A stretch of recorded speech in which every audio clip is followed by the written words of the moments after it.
Salut Polly, comment ça va? Non, non, non, non, c'est bon, tout va bien. Dis, voilà, je démissionne.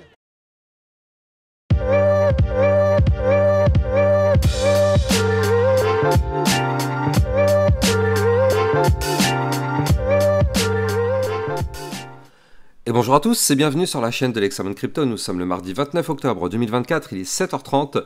Regardez cette crypto map, on est repassé dans le vert. Et oui, on a un Bitcoin qui est en train de pousser très fort. On est à 71 200 $. On va regarder ensemble tout ce qui se passe. Mais d'abord quand même on apprécie, je vous laisse regarder encore quelques instants cette crypto map qui est 100% dans le vert. Regardez, 100% dans le vert.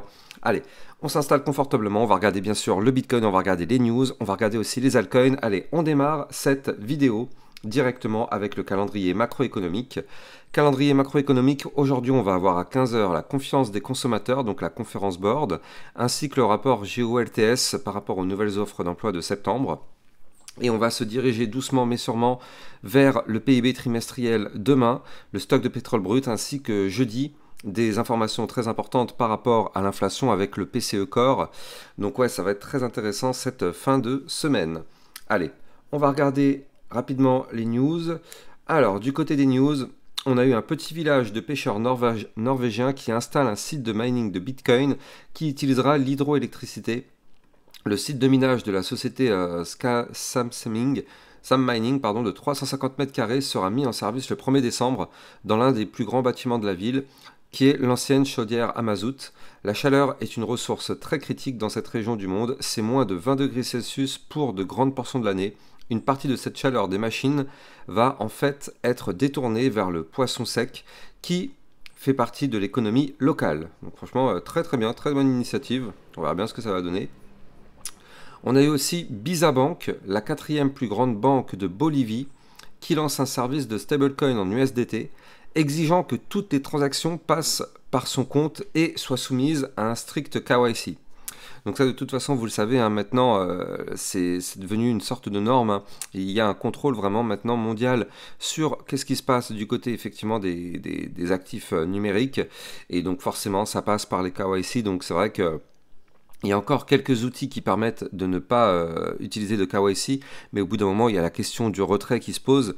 Sans KYC, comment fait-on pour retirer notre argent? Donc voilà, au bout d'un moment, il n'y a pas trop le choix. Bref. Hop, on continue. Bon, il n'y a plus grand chose du côté des news. Maintenant, c'était surtout des petites analyses, des petites alertes que je vous avais données. Regardez ça, hier soir, je vous avais dit que le Bitcoin était venu chercher le haut du range en daily grâce au double bottom. On va regarder ensemble tout ça. Regardez ça. Mais avant, je rappelle bien sûr à tout le monde que tout ce que je vais dire dans cette vidéo n'est en aucun cas un conseil financier. C'est à vous de faire vos propres recherches et n'oubliez pas que le trading de crypto comporte des risques de perte partielle ou majeure.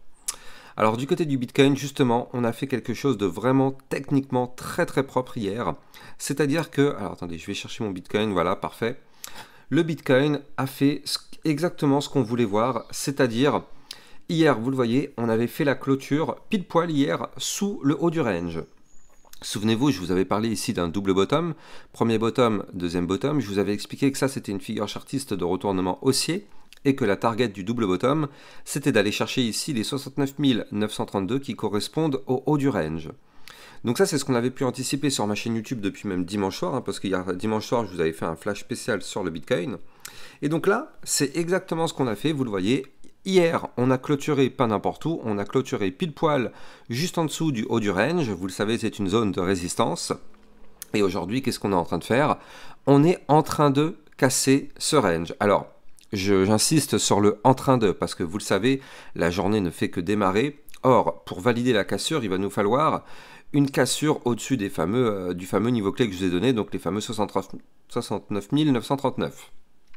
Donc là, pour l'instant, on n'y est pas encore, on tente la cassure, on verra où est-ce qu'on va clôturer aujourd'hui, mais disons que ça part très très bien. Il faut bien garder en tête tout de même quelque chose d'important, c'est que si jamais, effectivement, on casse le niveau clé donné, vous savez ce qui va se passer, on aura le pullback. Vous le savez, c'est inévitable. C'est-à-dire que, peu importe quand, mais on reviendra retester le niveau clé qu'on a breaké. Donc ça, il faut bien garder en tête. Hein. C'est pas parce qu'on casse le niveau clé que ça y est, on part to the moon, ça y est, on décolle et hop, c'est terminé, on s'arrêtera plus jamais. Non. On casse un niveau clé. La règle de base du trading, c'est qu'on revienne retester ce niveau clé. Donc, peu importe où est-ce qu'on va clôturer la journée, si on clôture au-dessus que les 69 939, on reviendra retester les 69 939 tôt ou tard. Maintenant, ce qui est bien, c'est que c'est quand même hyper enthousiasmant hein, ce qu'on voit là. Enfin, je sais pas si ça se dit d'ailleurs, mais ça fait quand même hyper plaisir ce qu'on voit là parce qu'on a un Bitcoin qui est à peine à quelques pourcents de son ATH. On est à peine à 2,93% de l'ATH. Il faut quand même le noter. On est vraiment tout proche, mais vraiment tout proche de l'ATH. C'est-à-dire que là, le Bitcoin pourrait, s'il continue de monter, partir en price discovery. Je rappelle que le price discovery, c'est une zone jamais atteinte jusqu'à présent. Donc c'est la découverte de prix. Hein. On découvre, on va dans des zones jamais explorées. Donc on est vraiment pas loin de partir en price discovery. Alors ce qui peut se passer, c'est qu'effectivement là, on continue de pousser. On va chercher justement notre ATH à 73 181 $. On se fait rejeter par exemple par cette résistance et boum, on revient retester les 69 939 qu'on a breaké. Dans tous les cas, tant qu'on est au-dessus des fameux 69 939, il faut considérer qu'on est toujours haussier. Maintenant, il faut bien sûr garder en tête qu'on avait cette gigantesque épaule tête épaule inversée, cette gigantesque tasse séance. Ici on a la tasse avec la petite anse sur le côté. Souvenez-vous, hein, on l'avait déjà largement anticipé. Je vous avais expliqué que cette tasse séance avait comme target les 77 000 $. Eh bien, regardez techniquement comment c'est propre. Regardez ça. On a la tasse, on a la anse. Ici, on a fait la cassure, donc on a validé le pattern. On est revenu retester le niveau clé qu'on avait breaké. Souvenez-vous, le niveau clé breaké, c'était les 66 074. On est revenu retester ce niveau clé. Ça a parfaitement tenu, donc c'est ce qu'on appelle le pullback. Et derrière, qu'est-ce qui se passe? On rebondit sur ce niveau clé, boum, on décolle. On décolle et on prend la direction justement de notre target des 77 420 $. Je rappelle que ça, c'est la target de cette figure chartiste en tasse séance. Et pour l'instant, on est toujours en plein dedans. On est en plein dedans, on prend la direction de cette target. Donc là, on pourrait potentiellement avoir un Bitcoin qui va chercher les 77 000 $ dans les prochaines semaines. Sauf, bien sûr, sauf si la résistance de l'ATH est trop forte. On le sait, hein, ce sera une résistance hyper puissante. Donc, casser un ATH, c'est pas anodin hein, quand même, bien sûr, vous le savez. Donc effectivement, on verra à ce moment-là comment ça va se comporter quand on sera sur l'ATH justement. Donc c'est-à-dire sur les 73 181 $. On verra, soit on se fait rejeter, soit on arrive à péter ça et on partira alors dans ce cas-là en price discovery. Dans tous les cas, maintenant, on n'en est plus très loin, franchement. Là, les probabilités sont quand même largement augmentées pour que le Bitcoin aille à minima chercher son ATH. Breaker, ça personne ne le sait. Mais au moins aller chercher la TH quand même, on pourrait s'y attendre, hein, sachant qu'on est quand même quasiment plus très loin du tout. Maintenant, ce qu'il faut noter, c'est cette configuration. Regardez ça. En vue, là je suis passé en vue quoi? Je suis passé en vue 3 jours. Et donc, je vous avais déjà parlé depuis longtemps d'un joli bull flag, un gros bull flag. D'ailleurs, ce bull flag, on va même aussi le regarder surtout en vue hebdomadaire. Voilà, je vous avais parlé d'un énorme bull flag. Et donc en fait, regardez ça. Ici, on a le bull flag comme ceci. Il fallait qu'on break la ligne de tendance baissière. Vous le voyez, le trait bleu qui est ici, qui descend. Il fallait qu'on break ce niveau clé. C'est ce qu'on a fait il y a 2 semaines. La semaine dernière, on est revenu retester la cassure. On voit parfaitement que la cassure, elle a tenu. Comme vous pouvez le voir, on est venu la retester, ça a tenu.